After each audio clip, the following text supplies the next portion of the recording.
and specifically with Serena Williams. So Serena Williams, of course, has now advanced to the second round. She defeated Anett Kontaveit in the first round in her opener on Monday night. And of course, she came out and stated that this would be her swan song and that she's going to retire at the end of the U.S. Open. And every tennis fan that's watching is hoping that she can advance throughout the fortnight and make it to the very end and be there at the conclusion of the tournament. And all of these arrangements were made prior to her opener, these celebratory festivities,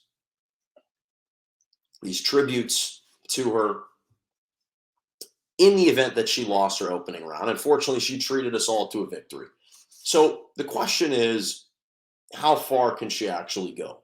Not just with tonight, but if she's fortunate enough to get through tonight, how far can she make it? So as it relates, let's start with tonight. And she's playing the 2 seed, Anett Kontaveit, number 2 seed in the tournament, 26-year-old woman, a really, really talented player. There's no question that this is going to be the stiffest test for her. But when you think about the most elite women on the WTA tour right now, all things considered, she actually has a pretty favorable matchup, Serena Williams does, against Kontaveit, because she's avoiding Iga Swiatek, she's avoiding Podoroska, she's avoiding Pegula, Muguruza, Sakari.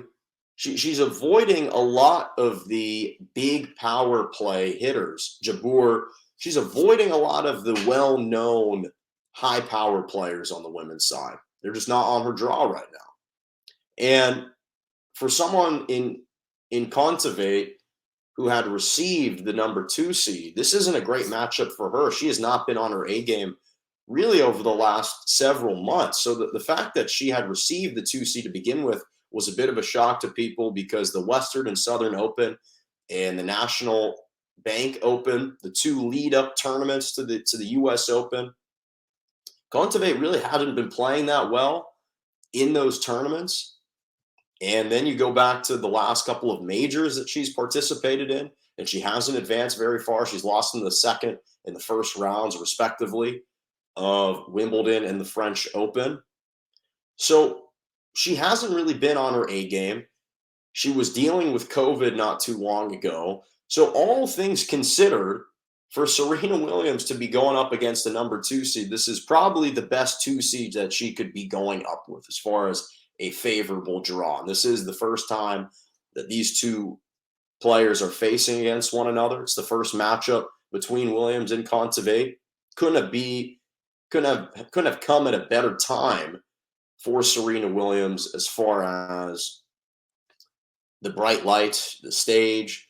I don't know if this is an environment that Kontaveit has ever played in or has ever experienced, because I can tell you from being at Arthur Ashe Stadium and especially getting a chance to watch the most well-known names and the GOATs and the legends in the sport, whether it's Federer, Nadal, Djokovic, in this case, Serena Williams. The crowd is going to be electric. The atmosphere is going to be electric. There's going to be an overwhelming amount of love and adoration poured on Serena. They're going to be serenading her throughout the match.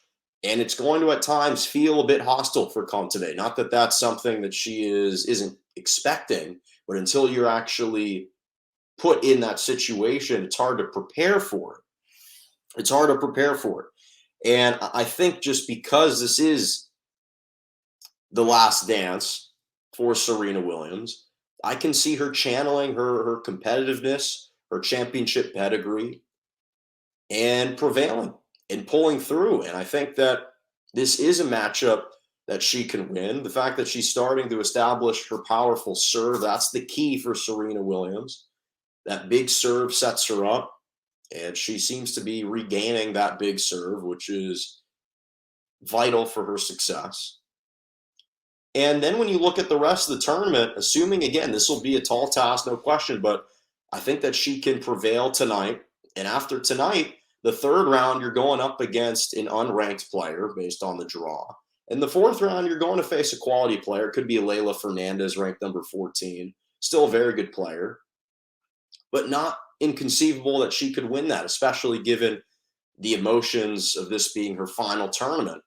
I can see her prevailing and reaching the quarterfinals. Then in the quarterfinals, you're probably facing a Jabeur, a top 8 to 10 player in the world. That's probably where I think the end of the line and the end of the road is for her. I just think that with her mobility concerns at age 40 and the fact that she hasn't played a lot of tennis and competitive tennis in 2 years, I think eventually would catch up with her. She can kind of rely on fumes and experience through the first several rounds of the tournament. I think in the quarterfinals, it's probably where she would be stopped and where the trend would be bucked. But again, no one's rooting for her more than I am to catch Margaret Court's 24 Grand Slams. We'd all love to see it. I hope that she has an extended run in this tournament. I don't think it's unrealistic that she can reach the quarterfinals. I think she can win tonight, and then the next two matchups are up in the air. Again, an unranked opponent could be potentially in the third round, and a Leylah Fernandez best case scenario in the fourth round. And in the quarters, who knows? Experience kicks in. So I think the fact that, again, it's the fact that she's already playing in this tournament, that she's won a match, it is remarkable given the lack of tennis that she's played just in general over the last 2 years, especially competitive tennis. So I'd love to see her prevail. I think we all would as tennis fans. We don't want to see this chapter in her book completely closed just yet. But to be able to kind of culminate it with a championship would be amazing. But we'll see. We'll see what happens. But I think the quarterfinals is realistically on the horizon for her.